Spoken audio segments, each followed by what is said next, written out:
niye edenler olur? Senden ayrı düşende gönlüm dolu kaybolur.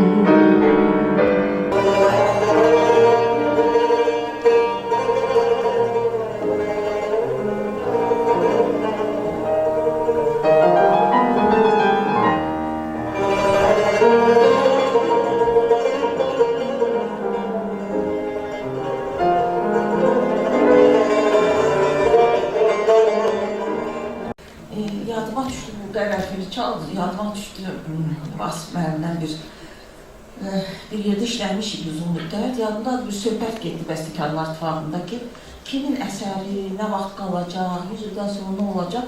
Vasif müəllim dedi ki, heç nəyim olmasa da bilirəm ki, qərəfilmi qalacaq. Vasif müəllimin ailəsi adından dərin təşəkkürümü bildirirəm. Kimin əməyi keçibsə, Arzu xanım, siz... Borcumuzdur. Estağfurullah. Vali xanım, teşekkür ederim.